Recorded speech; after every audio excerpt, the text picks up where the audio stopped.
wonderful things in the world. It is just a world of appreciation and wonderful things coming through. And I don't know if this is really funny or not, but I read an inspirational story today. And if you guys wouldn't mind, I'd like to share a little bit with you. Anyone? Wow, that's all I need. All right, one person. Holy shit. All right, this is the story of the two Dutch woodworkers. Truly inspirational to me because goals and things to be achieved and changing the world, it's all in there. Well, there were these two brothers back in old Europe, hundreds of years ago, and they hated each other in a way that only brothers could. The older brother would take the toothbrush of the younger brother and shove it up his ass, and then wait until they were brushing their teeth next to each other. He goes, "Hey, do you know what that taste is?" He goes, "I don't know." He's like, "Oh!" And then the younger brother would look up at the older brother and like, "I'm gonna get you."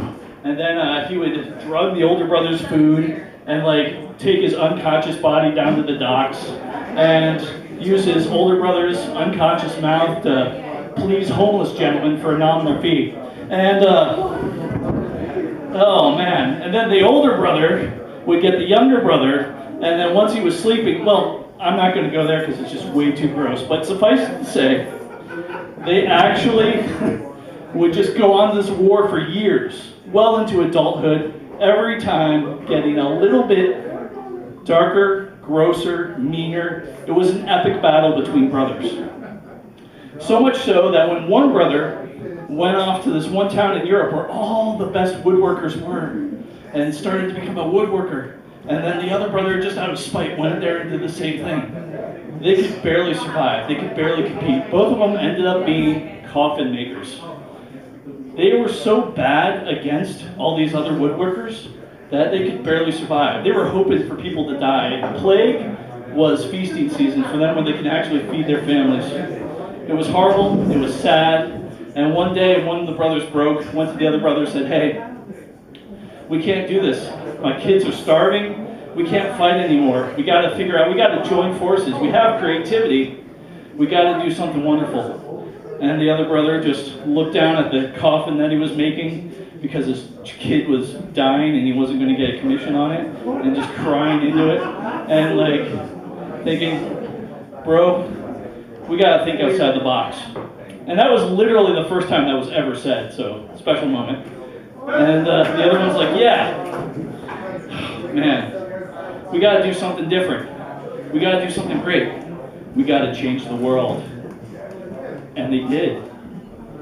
You might not recognize any pictures of these two brothers. You might not recognize their statues peppered around Europe, but I promise you, you do know the names of the brothers Dill and Doe. All right, if you don't get that joke, they basically invented the first selfie stick for women. All right. All right. Wow.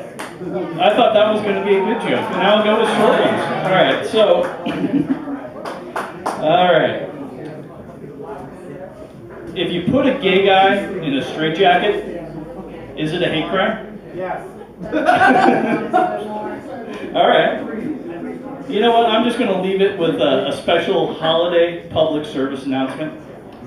This holiday season, nothing says I just don't trust you with real money like a gift card.